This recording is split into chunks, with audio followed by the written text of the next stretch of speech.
जय श्री राम। अब आप आगे सुनिए करवा चौथ व्रत की कथा, जो सुनना हम औरतों के लिए अति आवश्यक है। करवा चौथ व्रत के दिन अगर कथा नहीं सुनते हैं, कोई सुनाने वाला नहीं रहता है, सुनने वाला नहीं रहता है, तो समझिए कि व्रत अधूरा ही रहता है। कहना भी जरूरी होता है, सुनना भी जरूरी रहता है। अगर घर में अकेले हैं, कोई नहीं है, तो अपना पति है, पुत्र है, जेठ है, देवर देवरानी, जेठानी, ननद, पुत्र पुत्री, आप किसी से भी सुन लीजिए या किसी को सुना दीजिए। बगैर कथा सुने व्रत पूरा नहीं होता है। कथा सुनना अति आवश्यक है। अब आप ध्यान से कथा सुनिए कि करवा चौथ में कौन सी कथा सुननी चाहिए और कौन सी कथा कहनी चाहिए। एक इंद्रप्रस्थ में एक वेद पाठी ब्राह्मण थे, जो बहुत ही सुशील, धर्मवान और बुद्धिमान थे, और उनके यहाँ 7 पुत्र और 1 पुत्री थी, और 7 पुत्र बहुत धनवान और बलवान और बुद्धिमान थे। पुत्री भी बहुत गुणवती थी। धीरे धीरे समय आया और 7 पुत्रों का विवाह किया ब्राह्मण ने, और पुत्री का भी योग वर देखकर एक सुशील ब्राह्मण से, विद्वान ब्राह्मण के साथ अपनी पुत्री का भी विवाह कर दिया। और विवाह करने के बाद में जब करवा चौथ आया तो वो अपने माता पिता के यहाँ ही व्रत करने के लिए आई, और 7 भाभियों के साथ बहन करवा चौथ का व्रत रखी। करवा चौथ का व्रत रखी।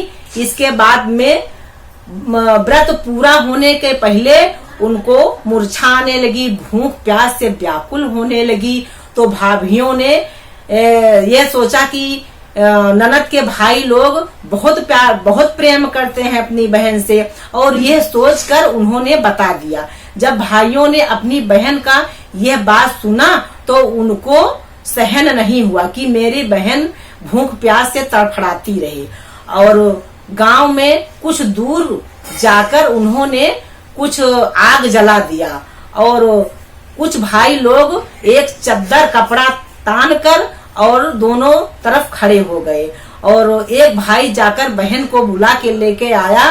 कहने लगा कि बहन चलो, चंद्र उग आया है और अर्घ देकर और तुम जल ग्रहण कर लो।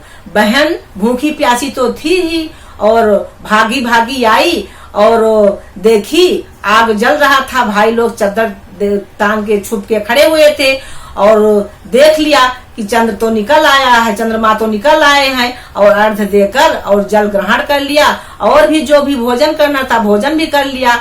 लेकिन उसके पहले भाभियों ने उसको बताया कि तुम्हारे भाई ने तुम्हारे से बहुत प्रेम करते हैं, इसलिए उन्होंने ऐसा झूठ कहा है कि तुम्हें कोई तकलीफ ना हो।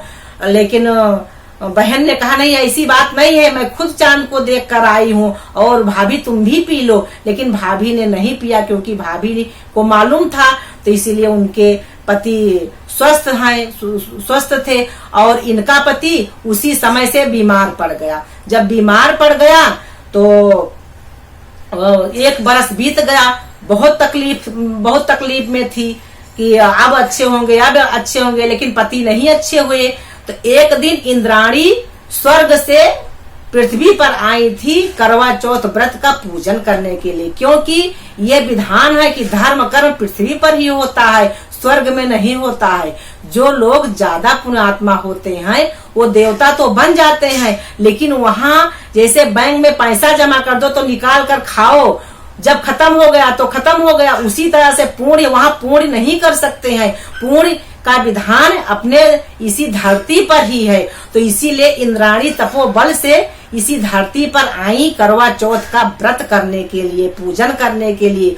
और उसी समय वो ब्राह्मण की पत्नी उनके 7 भाइयों की बहन जाकर मिली और अपना सब दुख हाल कह सुनाया। इंद्राणी ने कहा कि तुमने करवा चौथ का व्रत नहीं किया होगा, इसीलिए तुम्हारा पति बीमार होगा। तो उन्होंने कहा कि नहीं, मैंने करवा चौथ का व्रत किया था, लेकिन ऐसे बात हुई। करवा चौथ के दिन मैंने जल्दी ही पानी पी लिया और इसी से मेरे पति बीमार हैं। इंद्राणी ने कहा कि जाओ, आज के दिन करवा चौथ का व्रत करो, और जब तक चांद न निकले तब तक तुम पानी नहीं पीना, पूजा नहीं करना, इसका एक विधान है।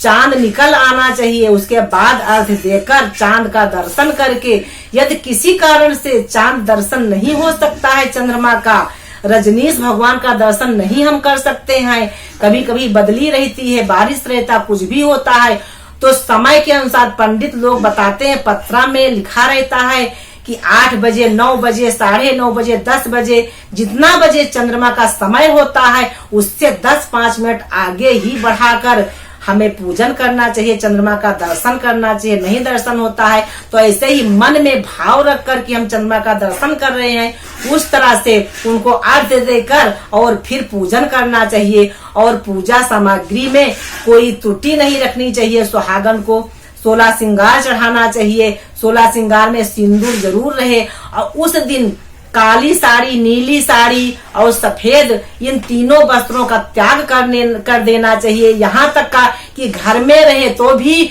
उस दिन घर में भी किसी व्यक्ति को नहीं पहनने देना चाहिए। और सुहागिन स्त्रियों को अगर हो सके तो जो अगर जल्दी शादी हुई है तो जो उनके शादी का जोड़ा है उसे पहने तो अति उत्तम है। यदि नहीं है किसी कारण बस तो उनको लाल पीला ही वस्त्र पहनना चाहिए। और वस्त्र अपने अनुसार होना चाहिए, अपने परिस्थिति के अनुसार होना चाहिए। कोई जरूरी नहीं है कि 10,000 5,000 की साड़ी हो। यथाशक्ति जो हमारे घर में हमारे पति की जितनी आमदनी है उसी के हिसाब से, ये नहीं कि झगड़ा करके कलह करके 5,000 की साड़ी लेना है और उसी के लिए हमें व्रत करना है।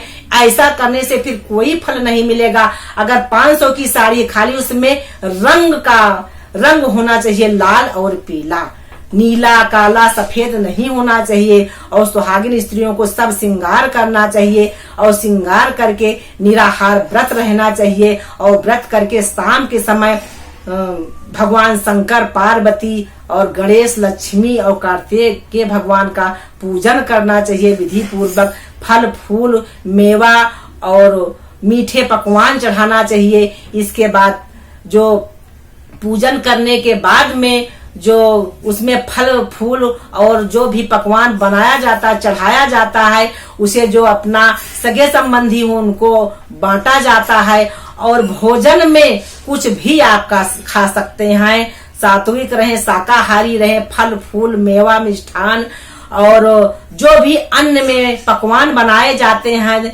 पूरी है, कचौरी है, जो भी आप बना सके सारा पूरा भोजन भर पेट खाएं। आप व्रत पूरा होने के बाद में आप हर कुछ खा सकती हैं। इसके पहले आप जल तक नहीं ग्रहण कर सकती हैं। इस विधान से आपको करवा चौथ का व्रत रहना चाहिए और कथा सुननी चाहिए। कथा सुनते समय एकाग्रचित रखना चाहिए और उस दिन घर में किसी से झगड़ा नहीं करना चाहिए, खासकर अपने पति से झगड़ा नहीं करना चाहिए। और एक बात और है, जो हमारी बहनें अक्सर अपने पतियों का नाम लेकर बुलाया करती हैं, जैसे हम अपने बच्चों का नाम लेकर बुलाते हैं ऐसे ही बुलाती हैं, और जो पति रहते हैं वो भी बुलाते हैं, ऐसे कोई अपने पुत्री का नाम लेकर बुलाता है उस तरह से बुलाते हैं। ये नहीं करना चाहिए। वैसे ये बात आप सबको खराब लगेगी, लेकिन मैं सत्य कहती हूँ, क्योंकि ये मैं अपने मन से नहीं कह रही हूँ, ये मेरे अति विद्वान मेरे गुरुजी के वचन हैं। उन्होंने एक बार ऐसे कहा था कि यदि जो पति अपने पत्नी का नाम लेकर बुलाता है वो दरिद्र हो जाता है, और जो पत्नी अपने पति का नाम लेकर बुलाती है उसका पति बीमार रहता है। इसलिए हम सबको चाहिए कि नाम लेकर नहीं बुलाना चाहिए। और एक बात है, करवा चौथ के दिन मन में अपने पति के नाम का स्मरण करना चाहिए, केवल बरस में एक दिन। और कोई अति आवश्यक पड़े, कहीं कोर्ट कचहरी है, कहीं अति आवश्यक हो गया, कोई आया पूछा ये किसका मकान है, मेहमान आ गए, कहीं मजबूरी आ गई, उसका नहीं लिया जाता है। उसका ये विधान नहीं है कि हम नाम ही ना बताएं, और नाम ना बताने से कोई परेशानी आ जाए, ये बात नहीं है। लेकिन हमेशा बच्चों के जैसे नाम लेकर हमें नहीं बुलाना चाहिए। पति को भी नहीं बुलाना चाहिए पत्नी को, और पत्नी को पति को भी नहीं बुलाना चाहिए। ये चीज आप सभी करवा चौथ में इसका प्रण लें कि हम आज के बाद किसी एक दूसरे का नाम लेकर नहीं बुलाएंगे। यह हमने अपने गुरु के मुंह से सुना था, इसलिए ज्ञान बांटना चाहिए। जो मालूम हो वो औरों को जरूर बताना चाहिए। इसलिए मैंने ये कड़वा सत्य आप सभी को बताया है और हमें आशा है कि आप सभी इस बात पर अवश्य अमल करेंगी और करेंगे। भाइयों के लिए भी और बहनों के लिए भी, एक के लिए नहीं है, दोनों के लिए प्रतिबंध है। क्या हम चाहेंगे कि हमारे घर में दरिद्रता आ जाए? क्या हम चाहेंगे कि हमारे घर में हमारा पति बीमार रहे? ऐसा हम कदापि नहीं चाहेंगे। तो इसलिए आज करवा चौथ के दिन ये आप सभी प्रतिज्ञा करें कि हम आज के बाद ऐसा नाम लेके एक दूसरे का नहीं बुलाएंगे। यदि हमें नाम ही लेना है तो अपने तरीके से कोई भी नाम रख लें। जैसे राम जी जानकी जी का रखे थे, जानकी जी राम जी का रखी थी, वो करुणा निधान कहती थी और वो जानकी जी कहते थे। ये नाम उन्हीं दोनों का रखा हुआ था। इसी तरह से अपना अपना नाम रख लीजिए। और इसी के साथ में आज हम अपने करवा चौथ व्रत के विधान सुनाए हैं और कथा भी सुनाए हैं। अब हम अपने वाणी को विराम देते हैं। पूर्ण आशा है कि आप सभी को जरूर अच्छा लगेगा। जय श्री राम।